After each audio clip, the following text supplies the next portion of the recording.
안녕하세요. 오랜만에 뵙습니다. 2주 만에 성도님 얼굴 뵈니까 하나님을 뵙는 것 같습니다. 기도해 주셔서 부산 구덕교회 성도 집회를 잘 마치고 또 가족 여행도 잘 마치고 지난 목요일 날 들어왔습니다. 들어오자마자 또 이영재 형제님 부친상 소식을 듣고 또 성도님들과 함께 문상을 다녀왔습니다. 또 지금 이 시간까지 이렇게 계속 정신없이 바쁘게 되는지 모르겠어요. 왜? 오늘 아침에 교회 오려고 나오는데 차가 시동이 안 걸려요.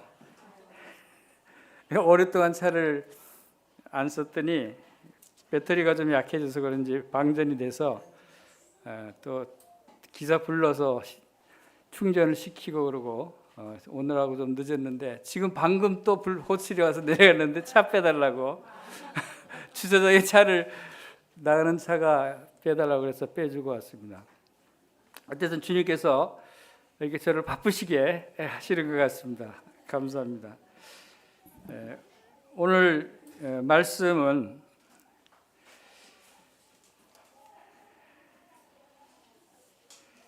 베드로전서 4장 12절에서 16절 말씀을 보겠습니다.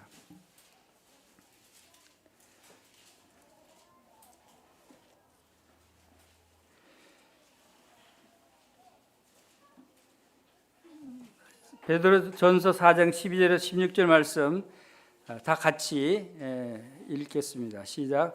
사랑하는 자들아, 너희를 연단하려고 오는 불시험을 이상한 일 당하는 것 같이 이상히 여기지 말고 오히려 너희가 그리스도의 고난에 참여하는 것으로 즐거워하라. 이는 그의 영광을 나타내실 때 너희로 즐거워하고 기뻐하게 하려 함이라. 너희가 그리스도의 이름으로 치욕을 당하면 복이 있는 자로다. 영광의 영 곧 하나님의 영이 너희 위에 계심이라. 너희 중에 누구든지 살인이나 도둑질이나 악행이나 남의 일을 간섭하는 자로 고난을 받지 말려니와 만일 그리스도인으로 고난을 받으면 부끄러워하지 말고 도리어 그 이름으로 하나님께 영광을 돌리라. 아멘. 오늘 말씀은 고난을 극복하는 비결이라는 주제로 말씀을 상고하겠습니다. 고난은 모든 사람들에게 누구에게나 다가오는 것이 고난이라고 생각이 됩니다. 아마 고난을 받지 않는 분들이 없을 겁니다. 그래서 우리 모두에게 해당되는 이 고난을 어떻게 대처하고 하나님께서 왜 고난을 주시는지 또 고난을 받을 때 우리가 어떻게 해야 이 고난을 극복하고 승리할 수 있는지 이러한 부분에서 하나님 말씀을 찾아보는 시간을 갖기로 하겠습니다. 지금 읽은 이 말씀은 아무리 여러분들이 생각해도 쉽게 이해가 가지 않을 거라고 생각이 됩니다. 사랑하는 자들아, 너희를 연단하려고 오는 불시험을 이상한 일 당하는 같이 이상히 여기지 말고 오히려 고난에 참여하는 것으로 즐거워하라 라고 하는 말씀으로 시작이 됩니다. 여러분, 이렇게 할 수 있습니까?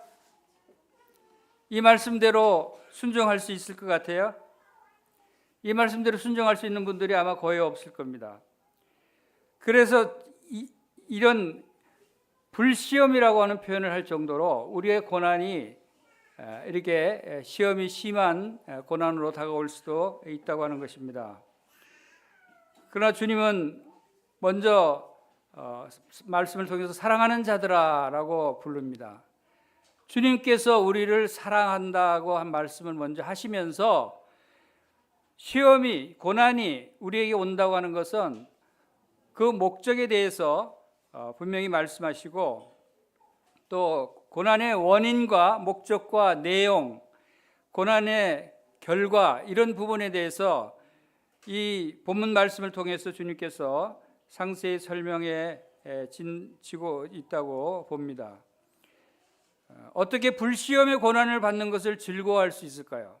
불시험이라고 하는 것은 말 그대로 불에 타는 것 같은 그러한 극심한 고통 가운데 있는 시험과 고난을 나타내고 있는 것입니다.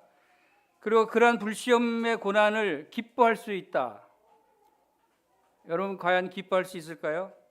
우리가 생각할 때는 불가능한 것이라고 생각이 됩니다. 우리가 불가능하고 할 수 없어 보이는 이러한 말씀을 왜 하나님께서는 우리에게 순종하라고 주시는가?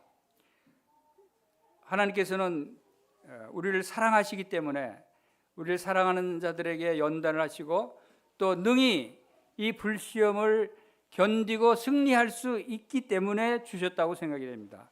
그러한 것을 능력을 능히 우리에게 감당할 수 있도록 허락하시고 우리를 인도하셔서 이 불시험 같은 고난에서도 극복할 수 있는 그러한 승리하는 삶을 살 수 있게 주님께서 인도하시리라고 믿습니다. 그래서 오늘 이 고난에 대해서 살펴보면 먼저 왜 고난이 오느냐 하는 고난의 원인에 대해서 몇 가지 말씀을 하고 있습니다. 먼저 고난은 왜 오는가? 우리 자신들에게 적용해서도 여러분들이 잘 생각해 보실 수 있다고 봅니다. 고난의 원인은 첫 번째로 12절에서 너희를 연단하려고 온다라고 말씀하십니다. 연단한다는 것은 훈련한다는 것이죠. 쇠를 단련시켜서 칼을 만들든가 여러 가지 도구를 만들 때 쇠를 녹이고 식히고 달고서 연단을 시키는 과정을 여러 번 겪습니다. 그랬을 때 아주 강한 그리고 날선 칼이 만들어지듯이 연단하는 과정을 통해서 우리가 하나님 앞에 올바로 성장된 모습으로 주님 앞에 나올 수 있는 그러한 성도로 나올 수 있다고 봅니다. 그래서 연단하려고 오는 불시험을 이상한 일 당하는 같이 이상히 여기지 말고, 자, 이상한 일 당하는 같이 여길 거라는 것도 주님이 아셔요. 이러한 연단하려고 오는 불시험은 성도들뿐만 아니라 이 세상 사람들도 마찬가지지만, 아니 어떻게 사랑하는 성도에게 이런 불시험을 주셔? 어떻게 이런 심한 고통을 주실까? 이러한 생각을 할 수 있어요. 그렇게 할 수 있다는 것을 주님이 아시면서 이상한 일 당하는 같이 이상히 여기지 말라라고 하십니다. 세상 사람들의 상식으로는, 경험으로는 당연히 이상한 일이에요. 어떻게 사랑하시고 우리를 위해서 목숨까지 내어주실 정도로 사랑하신 주님께서 사랑하는 자녀들을, 사랑하는 성도들을 이렇게 불시험을 당하게 하시는가? 이런 어려운 고난을 당하게 하시는가? 이상하잖아요, 우리가 생각할 때. 그러나 우리의 생각과 하나님의 생각과는 많은 차이가 있다는 것을 우리가 생각을 해야 됩니다. 하나님의 생각은 우리의 생각보다 더 넓고 높습니다. 우리는 과거와 현재만 알 수 있지만 미래에 대해서는 알 수 없어요. 또 나의 앞길이 어떻게 계획됐는지 알 수가 없어요. 그러나 하나님은 시차를 초월해서, 시간을 초월해서 과거와 현재를 알 뿐만 아니라 미래의 일까지도 아실 뿐만 아니라 이미 계획해 놓으신 분이 하나님이시기 때문에 하나님은 능히 이 일을 통해서 우리가 연단한 과정을 통해서 정금같이 나올 수 있게 하시는 그러한 사랑을 우리에게 계획하고 계시다 하는 것을 생각할 수 있습니다. 그리고 또 13절에 고난의 원인이 되는 부분이 13절에는 뭐라고 나오냐면 그리스도의 고난에 참여한다라는 말씀이 나옵니다. 우리가 고난받는 이유는 그리스도의 고난에 참여하기 위해서 고난을 받는다는 것입니다. 그리스도의 고난이 무엇이었습니까? 여러분, 그리스도의 고난을 생각해 보십시오. 창조주 하나님이 말씀이 육신되어 이 땅에 오셨어요.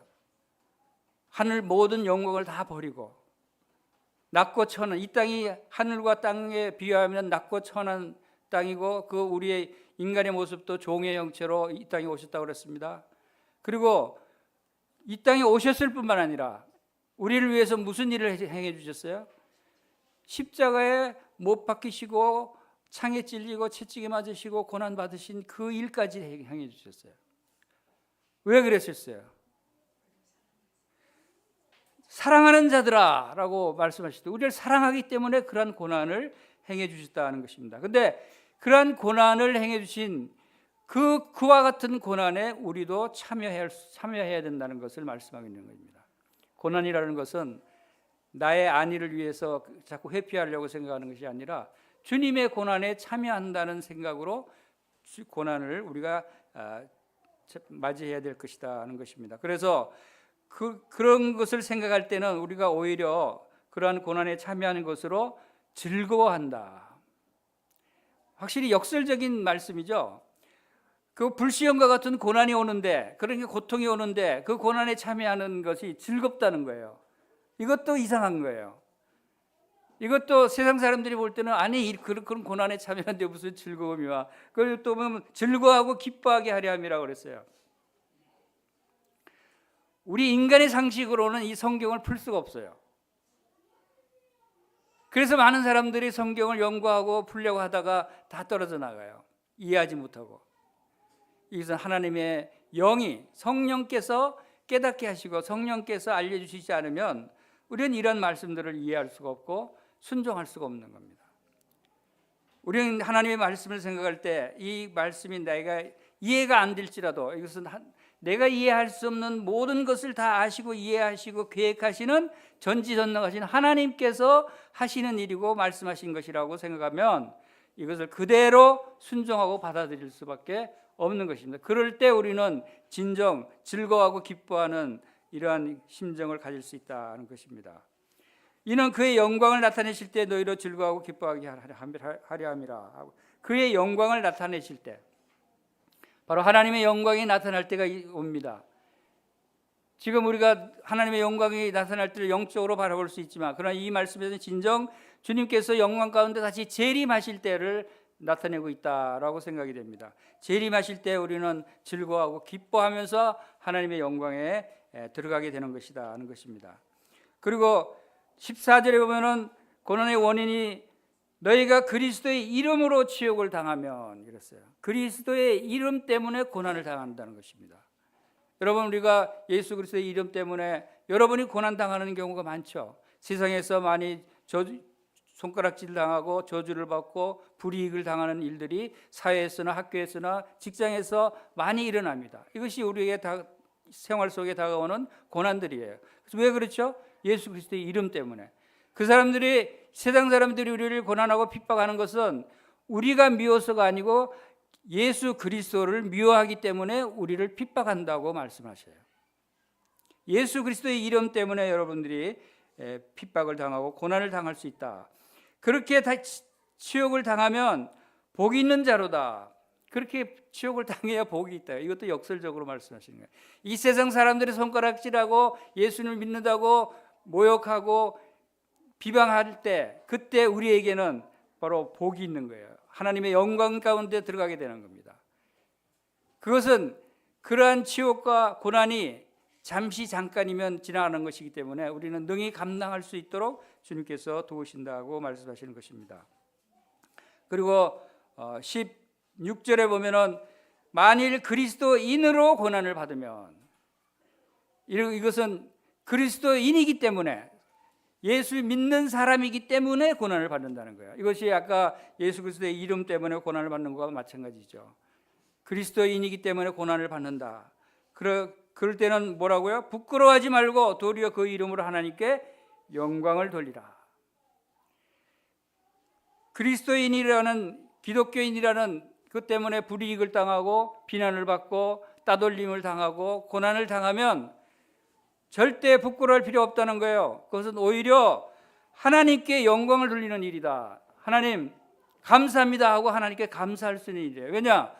내가 하나님을 믿는 이유 때문에, 내가 예수 그리스도를 믿는다는 이유 때문에 고난을 받기 때문에 그 영광은 하나님께 돌려지는 거죠. 하나님께서 기뻐하시는 거라는 겁니다.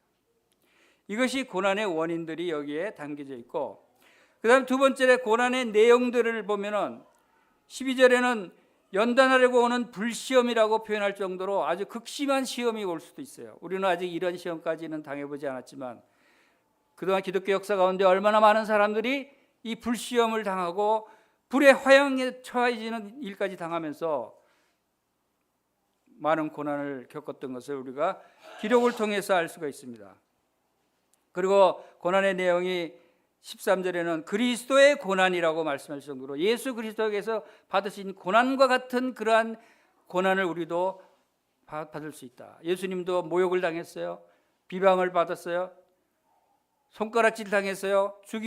죽이려고 덤벼드는 일까지 생겼어요. 이러한 일들이 우리에게도 있을 수 있다는 것입니다. 그리고 14절에는 치욕을 당했어요. 이러한 치욕을 당하는 고난도 예수님이 당했듯이 우리도 당할 수 있다는 것입니다. 그 다음에 이러한 고난을 통해서 우리에게 주시는 하나님의 복은 어떤 복들이 있는가 하는 것을 13절에서는 그리스도의 고난에 참여하는 것으로 즐거워하라 그래서 즐거운 일이 즐거워한다는 거예요. 오히려 이런 고난을 통해서 즐겁게 된다 하는 것이고, 또 14절에서는 영광의 영이 우리에게 복을 주신다 하는 것입니다. 그리고 16절에서는 하나님께 영광을 돌리게 되는 결과가 나타난다고 하는 것을 알게 됩니다. 자, 이렇게 고난의 원인이 있고 고난의 내용이 어떤 것이고 고난의 결과가 어떠한 결과가 온다는 것을 우리가 확실히 알 때 우리는 여기에 대처하는, 오늘 말씀의 주제는 고난을 극복하는 비결이 나올 수 있어요. 자, 아직 비결은 말씀드리지 않았어요. 이러한 고난을 어떻게 극복할 수 있는가, 어떻게 하면 승리할 수 있는가, 그런 내용을 좀 더 살펴보기를 원합니다. 베드로전서 2장 19절에서 25절 말씀 보겠습니다.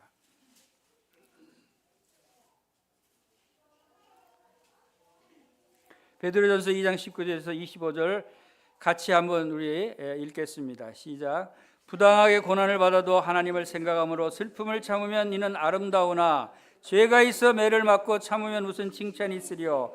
그러나 선을 행함으로 고난을 받고 참으면 이는 하나님 앞에 아름다우니라. 이를 위하여 너희가 부르심을 받았으니 그리스도도 너희를 위하여 고난을 받으사 너희에게 본을 끼쳐 그 자치를 따라오게 하려 하셨느니라.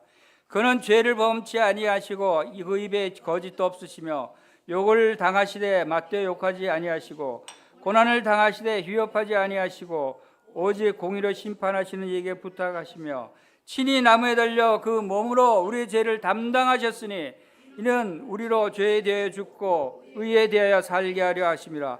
그가 채찍에 맞음으로 너희는 나음을 얻었나니 너희가 전에는 양과 같이 길을 잃었더니 이제는 너희 영혼의 목자와 감독 되신 이에게 돌아왔느니라. 자, 우리가 받는 고난은 그리스도의 고난이라는 말씀을 본문 말씀에서 우리가 봤습니다. 그리스도의 고난의 한 예입니다. 십자가에서 당하신 예수 그리스도의 고난. 예수님이 죄가 있어서 고난 받으셨어요? 뭐 잘못한 게 있어서 매를 맞았어요? 뭐 부정한 일을 해서 비난을 받았어요? 그런 것이 없었어요. 죄가 있어 매를 맞고 참으면 무슨 칭찬이 있겠습니까? 선을 행함으로 고난을 참으면 이는 하나님 앞에 아름다우니라. 예수 그리스도의 십자가의 고난은 이보다 더 아름다운 것이 없다는 거예요. 얼마나 아름다운 모습인가를 우리가 생각할 수 있어야 됩니다. 예수 그리스도의 고난이 왜 아름답습니까? 그것은 선을 행함으로 받는 고난이었기 때문에. 남을 위해서 희생하는 고난은 아름다운 것입니다. 여러분들이 남을 위해서 희생하고 헌신해 보십시오. 얼마나 아름다운 모습인가를 하나님께 영광을 돌리게 되는 것입니다. 예수 그리스도는 모든 사람들의 죄를 담당하시고 모든 사람들을 구원하시기 위해서 모든 사람들의 위해서 십자가에서 친히 나무에 달려 그 몸으로 우리의 죄를 담당해 주신 아름다운 분이셔요.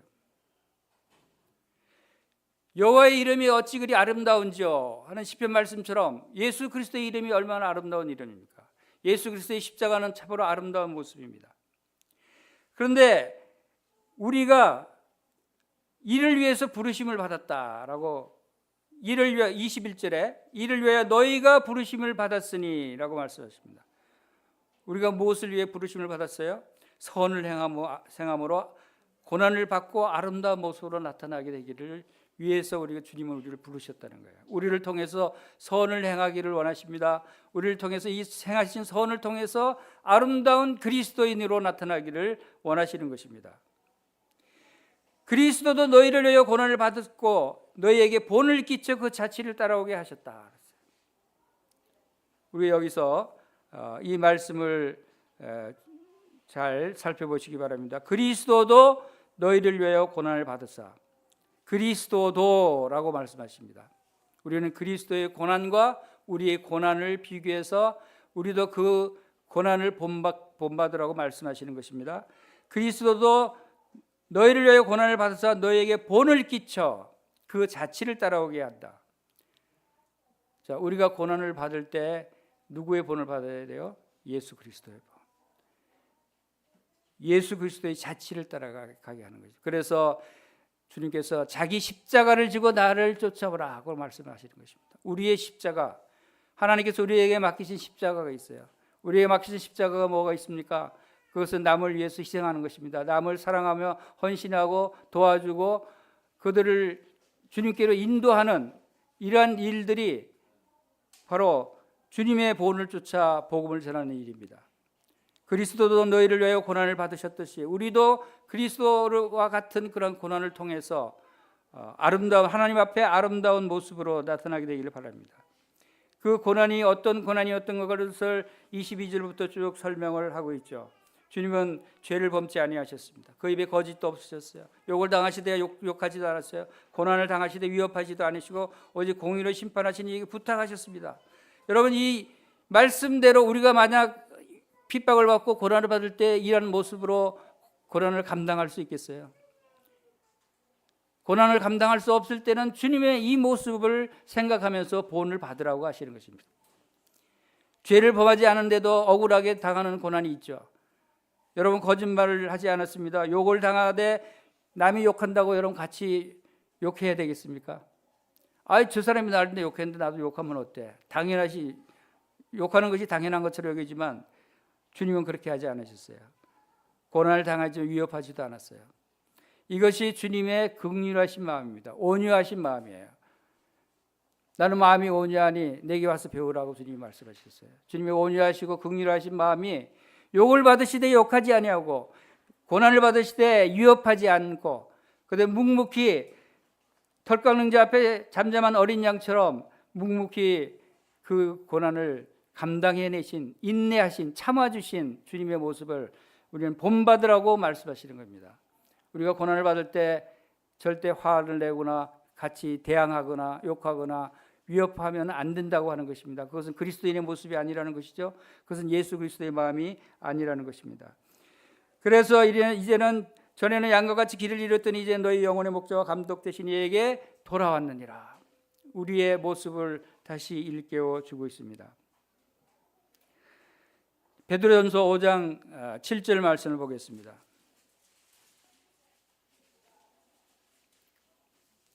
베드로전서 5장 7절에서 10절 말씀 다 같이 크게 읽겠습니다. 시작. 너희 염려를 다 주께 맡기라. 이는 그가 너희를 돌보심이라. 근신하라 깨어라. 너희 대적 마귀가 우는 사자같이 두루다니며 참길 자를 찾나니 너희는 믿음을 굳건하게 하여 그를 대적하라. 이는 세상에 있는 너희 형제들도 동일한 고난을 당하는 줄을 알미라.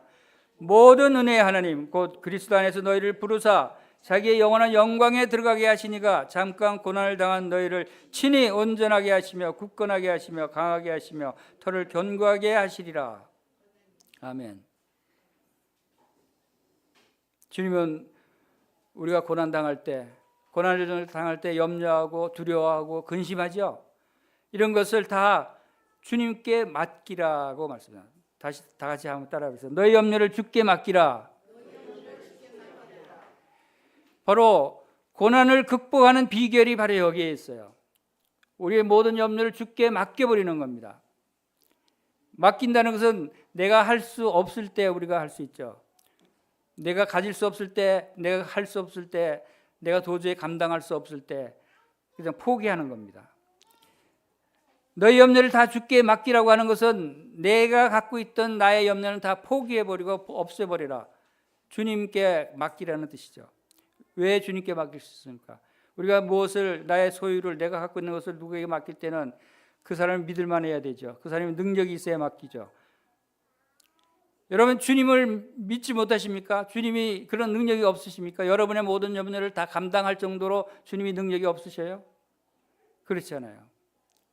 주님은 우리가 알 수 없는 미래의 일까지 다 아시고 우리가 생각하지도 않았던 과거의 영원 전부터 우리를 택하시고 우리를 정하시고 우리를 부르시고 우리를 의롭다 하시고 우리를 영화롭게 하신 바로 이 놀라운 일들을 계획하시고 진행해 오신 주님이십니다.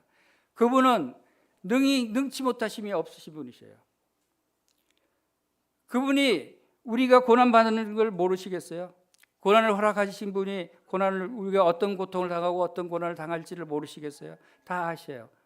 그렇다면 내가 이렇게 고통스럽고 아픈데 왜 주님께서 나를 이렇게 버려두실까? 이렇게 원망하지 마시기 바랍니다. 주님은 다 아셔요. 아시기 때문에 그 고통도 주님께 맡기고 그 아픔도 주님께 맡기는 것이 우리가 주님을 믿는 도리입니다. 이는 너희 염려를 다 주께 맡기라. 이는 그가 너희를 돌보심이라.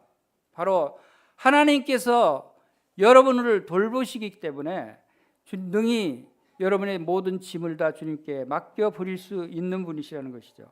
그래서 근신하라 깨어라 너희 대적 마귀가 우는 사자같이 두루다니며 삼킬 자를 찾는다.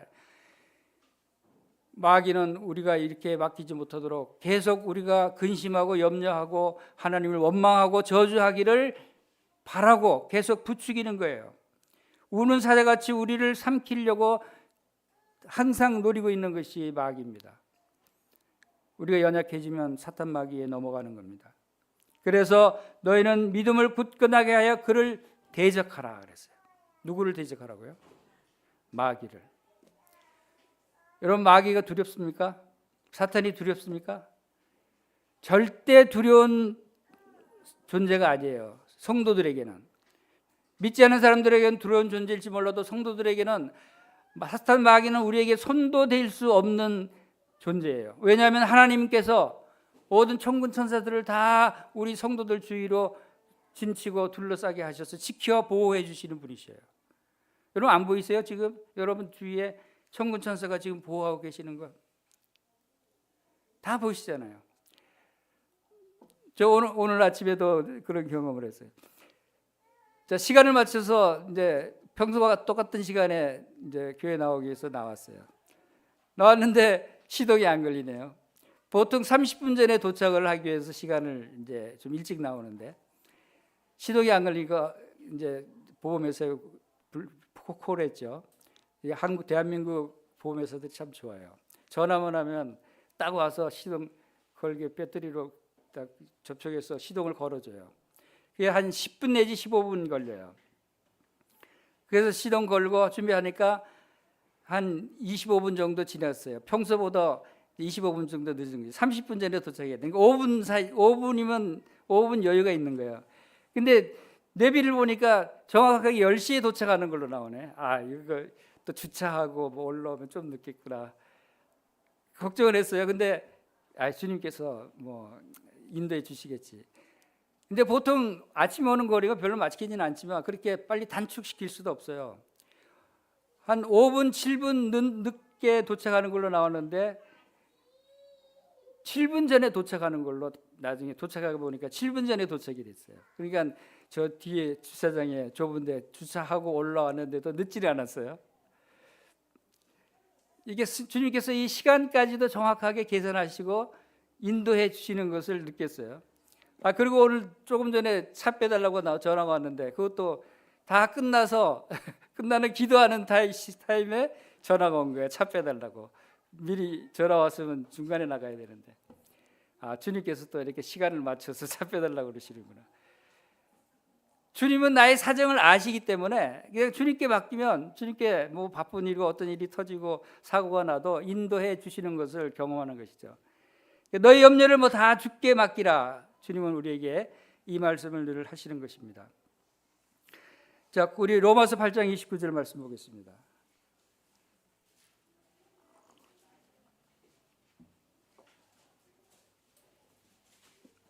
로마서 8장 29절 30절 말씀 같이 읽겠습니다. 시작. 하나님이 미리 아신 자들을 또한 그 아들의 형상을 본받게 하기 위하여 미리 정하셨으니 이는 그로 많은 형제 중에서 맏아들이 되게 하려 하심이라. 또 미리 정하신 그들을 또한 부르시고 부르신 그들을 또한 의롭다 하시고 의롭다 하신 그들을 또한 영화롭게 하셨느니라. 자, 이것은 하나님께서 우리를 향해서 계획하시고 예정하시고 진행하시는 일에 대한 로드맵이에요. 성도들에 대한 로드맵, 즉 다시 말해서 성도들에 대한 하나님의 계획된 섭리예요. 우리를 향해서 하나님께서 진행하시고자 하는 섭리를 이렇게 간략하게 요약한 거예요. 근데 이건 놀라운 말씀이에요. 이미 하나님 미리 아신 자들, 이미 창세 전에 미리 아신 우리를 그 아들의 형상을 본받게 하기 위해서 우리를 택하시고 구원하신 목적을 말씀하십니다. 그 목적이 뭐냐면 아들의 형상을 본받게 한다. 그 아들은 누구예요? 예수 그리스도예요. 예수 그리스도를 본받는 사람으로 성장하게 만드시기 위해서 우리를 택하셨다는 거예요. 영적으로 성장을 하는데 누구를 닮아가는 성장이냐면 예수 그리스도를 본받는 성장입니다. 영적 성장의 목표가 예수 그리스도죠. 이는 그로 많은 형제 중에서 맏아들이 되게 하려 하십니다. 바로 예수 그리스도는 우리 중에 맏아들의 역할을 하는 거예요. 맏아들을 다 본받으라는 거예요. 그리고 그렇게 계획하시고 그 목표를 정하시고 30절부터는 그 로드맵을 그 섭리를 말씀하십니다. 미리 정하셨다 그랬어요. 언제 정하셨어요? 창세 전에, 영원한 때 전부터. 이게 놀라운 일이 아니에요? 이미 여러분이 태어나기도 전에 이 세상이 창조되기도 전에 여러분을 정하셨을 때예요. 이것은 우리가 생각하면 상상할 수 없는 일이지만 하나님은 가능하신 일이에요. 전지전능하신 분은. 그리고 미리 정해놓은 여러분들의 이름을 미리 정해놓으셨어요. 또한 부르셨다. 이제 정해놓았으니까 부르셨어요. 누구 안에서? 예수 그리스도 안에서 우리를 부르셨어요. 우리를 불러서 어떻게 했어요? 여러분 예수님을 만나게 하셨어요. 만나게 하셔서 어떤 일을 우리를 겪었어요? 그들을 또한 의롭다 하셨어요. 예수 그리스도 안에서 우리를 부르셔서 우리를 의롭게 해야 하나님의 아들이 될 수 있어요. 의로운 자가 되지 않으면 하나님의 영광 가운데 들어올 수 없죠. 하나님의 아들이 될 수 없어요. 하나님의 권속이 될 수 없어요. 그래서 그들을 또한 의롭다 하시는 과정을 거친 거예요. 지금 정하시고 그 다음에 또 부르시고 그 다음에 의롭다 하시고 이제 세 과정이 지나갔어요. 그리고 또 과정이 남았는데 그건 뭐예요? 의롭다 한 그들을 또한 영화롭게 하셨느니라. 이게 최종 과정이에요. 이게 여러분을 향하신 하나님의 계획표예요. 이게 계획표. 이해하시겠어요? 이게 로드맵이라고 그러죠. 하나님이 뭐 갑자기 여러분이 뭐 하나 열심히 교회 잘 나오니까 너 이쁘다, 이제 너 구원 시켜줄게 이렇게 하는 게 아니에요. 너 열심히 헌금 많이 했으니까 너 천국 가게 해줄게 이렇게 된 것이 아니에요. 갑자기 된 일이 아니에요. 이미 창세 이 세상을 창조하기 이전에 하나님의 계획에 여러분이 들어가 있었다는 거예요. 여러분 이 생각을 잊지 마시고 그래야 여러분이 하나님이 나를 얼마나 사랑하시는지를 알 수 있어요. 그냥 갑자기 만나서 사랑할 수도 있겠죠. 뭐 갑자기 이쁜 사람 만나면 사랑할 수도 있겠죠. 그런 관계가 아니에요. 이미 태어나기 전에 생기기 전부터 계획하신 사랑이라는 거예요. 그러니까 우리는 얼마나 아름다운 사랑을 하고 있는지 모르겠어요.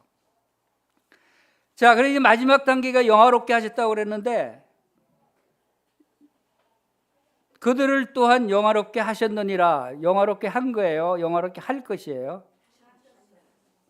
영화롭게 할 거가 아니에요. 하셨습니다요. 예, 분명히 여기는 그거를 저는 확인을 몇 번 해봐요. 정말 내가 영화롭게 됐나? 영화롭게 앞으로 할 것인가? 주님이 오실 때 내가 천국 가야 영화롭게 되는 건가? 아니면 지금 내가 영화롭게 된 자인가? 몇 번 확인했어요. 근데 이게 과거예요. 분명히 과거형으로 써졌어요. 영화롭게 하셨어요. 아, 하나님 감사합니다. 내가 영화롭게 됐군요. 하나님의 로드맵의 계획표의 계획대로 이미 다 이루어진 거예요. 이루어졌어요. 더 이상 바랄 게 없는 거예요. 그러면 얼마나 감사한 일이에요. 얼마나 기뻐하는 삶을 살 수 있어요. 얼마나 평안하고 안식 가운데 거할 수 있겠어요. 이제 어떤 일이 있어도 두려울 게 없이 없고 겁날 것이 없는 거예요. 전쟁이 터져도 두려워할 것이 없어요. 불시험을 당해서 내가 고통을 당한다 해도 두려울 것이 없어요. 왜?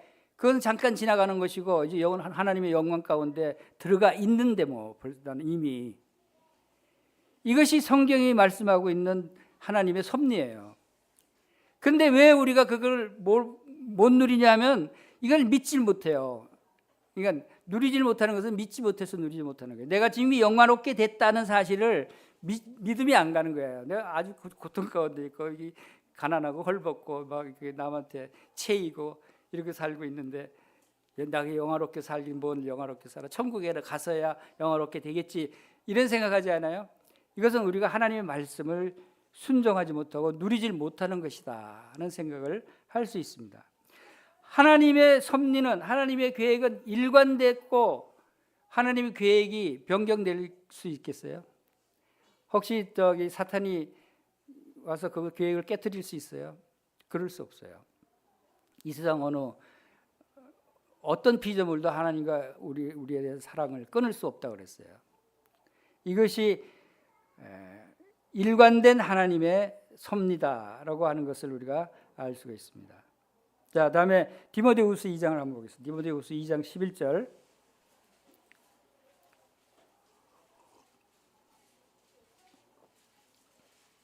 디모데후서 2장 11절 12절. 자, 우리가 여기서 고난 중에 승리하는 비결에 대해서 구체적인 어떤 비결이 있는가를 확인할 수 있을 것 같습니다. 자, 같이 읽겠습니다. 시작. 미쁘다 이 말이여, 우리가 주와 함께 죽었으면 또한 함께 살 것이요 참으면 또한 함께 왕노를 할 것이요 우리가 주를 부인하면 주도 우리를 부인할 것이라. 자, 미쁘다 이 말이여, 이 하나님 말씀에 믿을 만한 말씀이잖아요. 본래가. 근데 또 미쁘다, 또 믿을 만한 말씀이다, 또 강조를 하는 거예요. 이 미쁘다 이 말이여 하는 것은 하나님 말씀은 참으로 믿을 만하다, 믿으라. 그러니까 안심시켜 주는 거죠. 우리가 주와 함께 죽었으면, 아니 우리가 여러분 주와 함께 죽었어요? 이것을 알 수 있어야 돼요. 여러분이 주와 함께 죽었으면 또한 함께 살 것이요 참으면 또한 함께 왕노를 할 것이요. 함께가 계속 나옵니다. 여기 생략된 부분도 있는데, 자, 이것이 그리스도와 함께 할 때, 그리스도와 즉 연합된 관계에 있을 때 우리는 고난 중에도 극복하고 승리할 수 있어요. 기뻐하고 즐거워할 수 있는 비결이 그리스도와 함께 할 때 그렇게 할 수 있다는 거예요. 왜냐하면 우리 스스로는 절대 할 수 없어요. 우리는 스스로는 어떻게 불시험을 당하는데 기뻐하고 즐거워할 수 있어요? 우리 상식적으로는 이해할 수 없는 거죠. 그러나 그 비결이 바로 여기 나옵니다. 주와 함께 죽었으면 또 함께 살 것이고 또 함께 참으면 함께 왕노를 할 것이요. 이 말씀이 바로 그리스도의 연합된 관계를 지금 강조해서 말씀하고 있다는 것입니다. 자, 그리스도의 연합에 대해서 미쁘다 이 말이야, 우리가 예수와 함께 죽었으면 또 함께 살 것이요 라고 하는 말씀이 무슨 뜻입니까? 이것은 로마서 6장을 보겠습니다. 로마서 6장 4절 5절 말씀에서 우리가 주님과 함께 죽었고 함께 살 것이라는 말씀을 알 수가 있습니다. 그리스도의 죽음과 부활에 대해서 연합되어 있다는 관계를 설명하고 있는 것입니다. 로마서 6장 4절 5절 같이 읽어보겠습니다. 시작. 그러므로 우리가 그의 죽으심과 합하여 세례를 받음으로 그와 함께 장사되었나니 이는 아버지의 영광으로 말미암아 그리스도를 죽은 자 가운데서 살리심과 같이 우리로 또한 새 생명 가운데 행하게 하려 함이라. 만일 우리가 그의 죽으심과 같은 모양으로 연합한 자가 되었으면 또한 그의 부활과 같은 모양으로 연합한 자도 되리라. 자, 이게 예수 그리스도의 죽음, 십자가의 죽음과 부활의 영적인 의미가 우리와의 관계에 있어서 영적인 의미를 잘 설명해 주고 있어요. 이것을 모르면 죄 사함을 이해하지 못해요. 우리가 거듭남을 이해하지 못해요. 이것을 모르면 이 세상에서 구원받았다고 말은 할지라도 구원받은 자에 합당한 삶을 살 수가 없어요. 여전히 내가 이 세상 육신이 살아있고 또 그리스도와 함께 살았다고 한다면 두 주인을 섬길 수가 없는 거예요. 이것은 예수 그리스도의 죽으심과 합하여 세례를 받다. 이건 세례, 즉 침례를 받는 모습에서, 침례가 성경에 이제 세례로 번역되어 있지만 침례라고 하는 것이 올바른 번역입니다. 침례를 행하는 것이 바로 그리스도의 죽음과 부활을 그대로 상징적으로 우리에게 눈으로 시각적으로 보여주는 예식이에요. 그래서 침례가 중요한 거예요. 그래서 죽으심과 합하여 침례를 받음으로 침례 받을 때 물속에 이렇게 잠깁니다. 그것은 이 세상에 죽었다는 것을 의미하고 이 세상에서 물속에 잠겼기 때문에 이 세상에서 보이지 않는다. 그러므로 죽어서 장사 지냈다는 것을 의미해요. 그 다음에 잠시 후에 물에서 일으켜 세웁니다. 그것도 이렇게 세워야 일어나죠. 이렇게 세운 것은 예수님이 죽은 무덤에서 죽은 지 사흘 만에 부활하신 것을 나타내요. 부활해서 새 생명을 부활 생명을 얻은 것처럼 예수의 부활 생명이 우리의 거듭난 생명과 같아요. 그래서 죽음과 합하여 연합됐고 장사 지낸 것과 합하여 장사되었고 그다음에 부활과 합하여 연합된 자 이렇게 해서 부활과 같은 모양으로 연합됐다라고 말씀하는. 그래서 여러분 침례 받은 지 오래됐죠? 다 잊어버렸죠? 생각 안 하죠? 역시 이렇게 모범적으로 신앙생활을 해야 됩니다, 여러분. 아니, 52년 동안 잊어버리지 않고 기억하고 그대로 삶에 적용하는 모범적인 성도입니다. 여러분, 이것이 장난이 아니라 진짜예요. 그래서 왜 구원받자마자 침례를 받아야 된다는 걸 왜 강조하냐면, 왜 순종해야 되냐고 강조하냐면, 바로 내가 육신이 예수님과 함께 죽었고, 내가 죽었다는 것은 왜 죽었어요? 죄값으로, 죄의 심판으로 죽은 거예요. 죄의 삭은 사망이라고 그랬어요. 내가 죽어야 되는데 대신 예수님이 죽었기 때문에 예수님이 죄값을 치러줬죠. 그러니까 내가 죽은 거나 마찬가지죠. 그러니까 나는 죽었다고 얘기할 수 있는 거예요. 이건 놀라운 일이에요. 예수님이 죽었기 때문에 내가 죽은 거예요. 이것은 성경이 아니고는 도저히 이해할 수 없고 공부할 수도 없는 그런 오묘한 진리예요. 그리고 이제 주님이 부활하신 것 같이 다시 살아났다. 이 부활이 없으면 또 아무것도 아니에요. 부활이 없으면 우리가 의롭게 될 수가 없어요. 죄값이 완전히 치러지고 이제 의롭다함을 얻은 자 되어야 그래야 하나님의 나라에 들어갈 수 있는 거예요. 의롭다함을 얻어야. 그래서 사실상 우리는 이제 새로운 생명을 받았는데 이 생명은 예수 그리스도의 부활 생명이라고 그래요. 예수님이 부활하셔서 어디로 가셨죠? 하늘로 올라가셨어요. 하늘로 승천하셨어요. 지금도 예수님 살아계셔요? 어디예요? 여기 없잖아요. 하늘에 하나님 보좌 우편에 살아계셔요. 지금 뭐 하고 계셔요? 네, 우리를 위해서 간구하고 계시는 우리의 대지성 역할을 하고 계시는 거예요.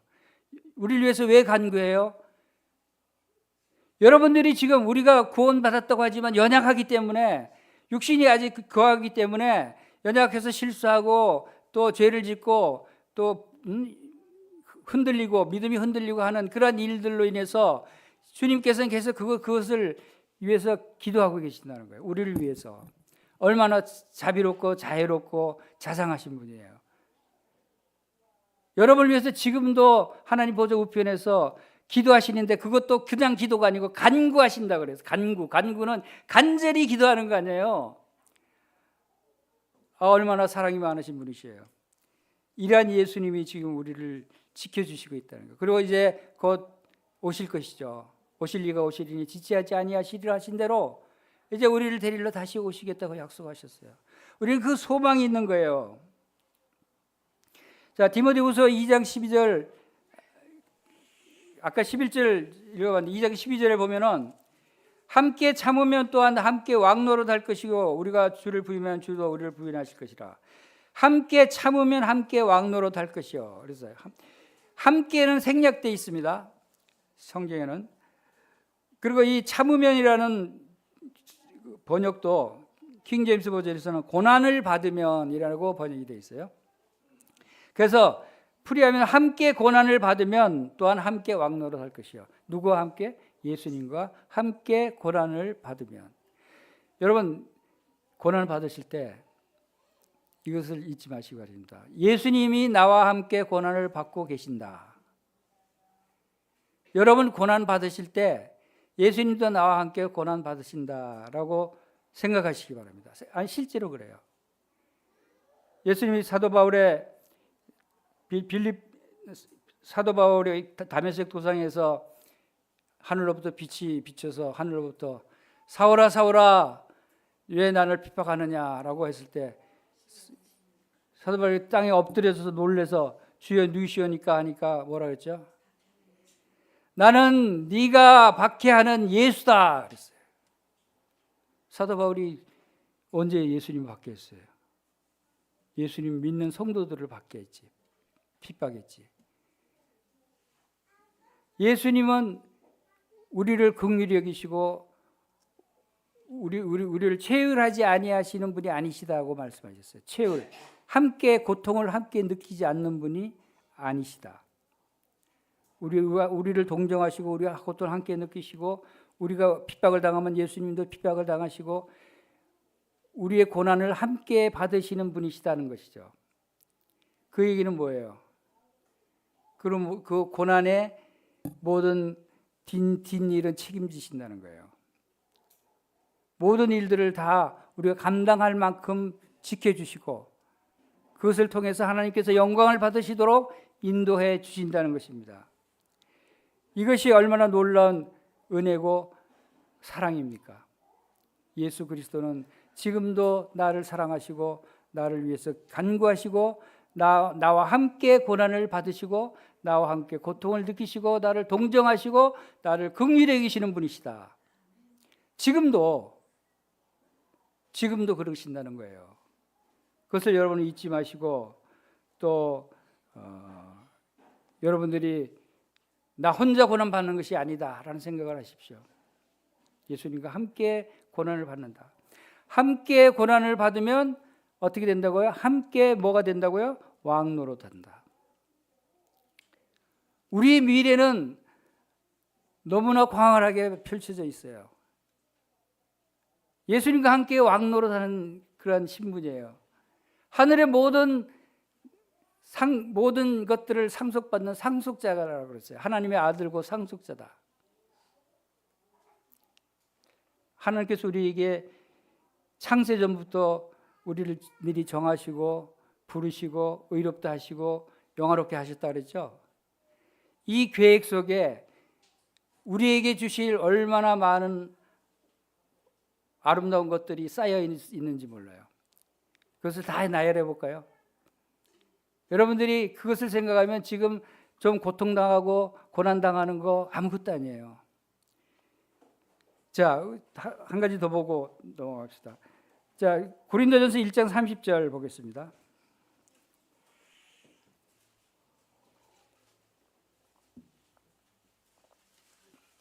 고린도전서 1장 30절 다 같이 읽겠습니다. 시작.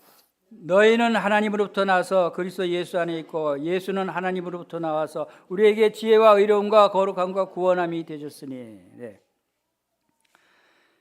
자, 이것이 그리스도와 우리와 연합된 관계를 잘 구체적으로 표현해 주고 있는 말씀입니다. 우리가 자랑할 고난의 승리의 원동력이 될 수 있는 말씀이에요. 너희는 하나님께로부터 났다 그랬어요. 여러분 하나님께로부터 났습니까? 났다는 말은 태어났다는 뜻이에요.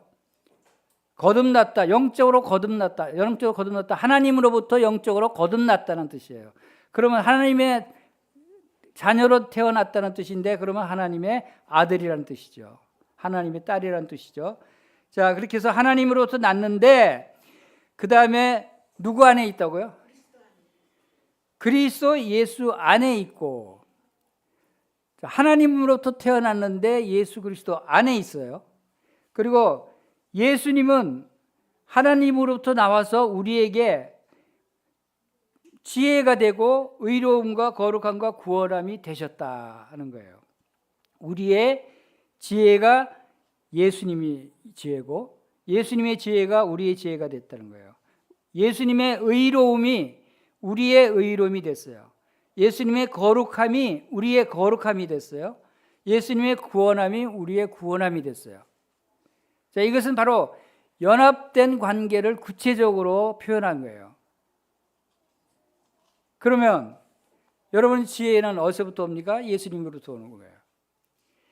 우리는 모든 염려를 다 주께 맡기라고 하는 의미를 여러분이 여기서 발견하면 많은 경험을 할 수 있어요. 주님께 맡겨버리면 주님의 지혜가 옵니다. 나의 것을 다 주님께 맡겨버리면 주님의 의로움이 나에게 오는 거예요. 나의 것을 다 주님께 맡겨버리면 주님의 거룩함이 나의 거룩함이 돼요. 내가 비어 있어야 주님의 것이 채워지는 거예요. 내 것이 비워지지 않으면 채워지질 않아요. 지금까지 우리가 왜 그런 경험을 못했냐면 바로 그런 이유 때문에 그래요.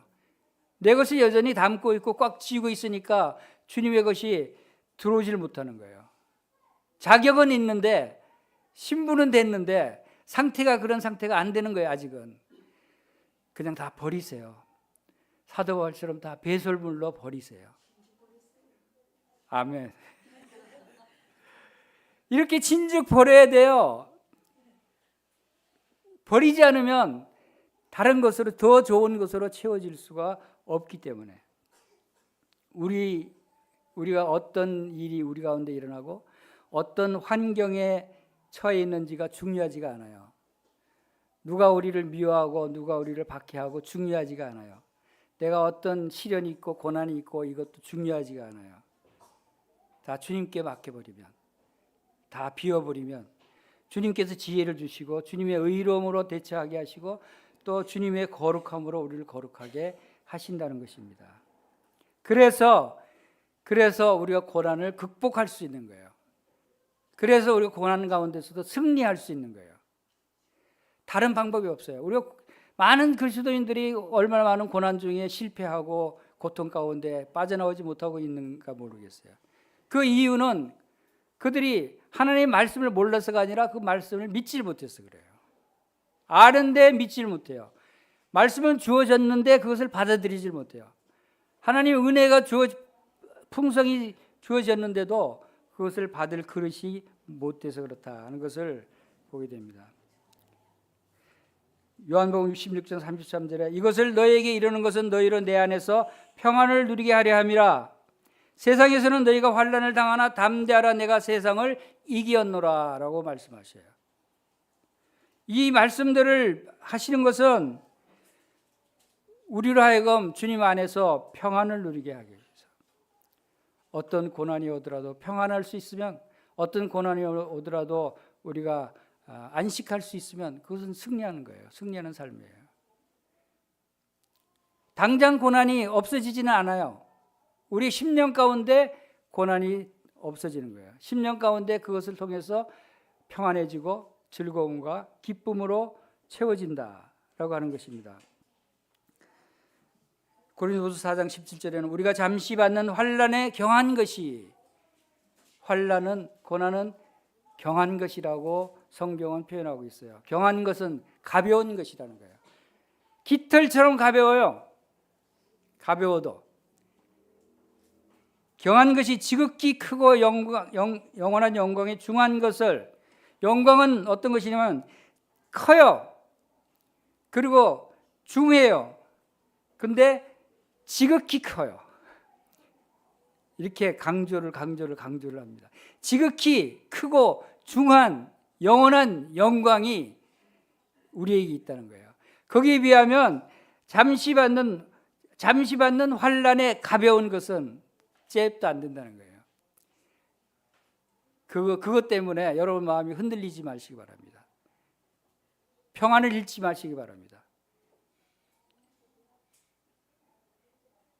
이것은 하나님께서 이미 창세 전부터 여러분을 위해서 계획하시고 준비하시고 이루어 오신 하나님의 역사예요. 하나님의 행하시는 일이에요. 이 하나님의 말씀하신 것은 한 구절도 이루어지지 않는 것이 없다고 하는 것입니다. 그래서 이 하나님의 말씀은 하나님과 우리의 관계, 이런 고난을 당했을 때 극복하고 이겨낼 수 있는 비결은 나와 예수 그리스도와의 연합된 관계이기 때문에 나는 절대로 흔들리지 않고 변하지 않을 수 있다라고 하는 것을 우리가 기억해야 된다고 생각이 됩니다. 로마서 8장 32절 보겠습니다. 8장 32절에서 39절 말씀을 보겠습니다. 31절에서 39절까지 같이 읽겠습니다. 시작. 그런즉 이 일에 대하여 우리가 무슨 말하리요? 만일 하나님이 우리를 위하시면 누가 우리를 대적하리요? 자기 아들을 아끼지 아니하시고 우리 모든 사람을 위하여 내어주시니가 어찌 그 아들과 함께 모든 것을 우리에게 주시지 아니하겠느냐? 누가 능히 하나님께서 택하신 자들을 고발하리요? 의롭다 하신 이는 하나님이시니 누가 정죄하리요? 죽으실 뿐 아니라 다시 살아나신 이는 그리스도 예수니 그는 하나님 우편에 계신 자요 우리를 위하여 간구하시는 자시니라. 누가 우리를 그리스도의 사랑에서 끊으려 환난에서 곤고나 밖에나 기근이나 적신이나 위험이나 칼이라. 기록된 바 우리가 종일 주를 위하여 죽임을 당하게 되며 도살을 당할 양같이 여김을 받았나이다 함과 같으니라. 그러나 이 모든 일에 우리를 사랑하시는 이로 말미암아 우리가 넉넉히 이기느니라. 내가 확신하노니 사망이나 생명이나 천사들이나 권세자들이나 현재일이나 장래일이나 능력이나 높음이나 깊음이나 다른 어떤 피조물이라도 우리를 우리 주 예수 그리스도 안에 있는 하나님의 사랑에서 끊을 수 없으리라. 아멘.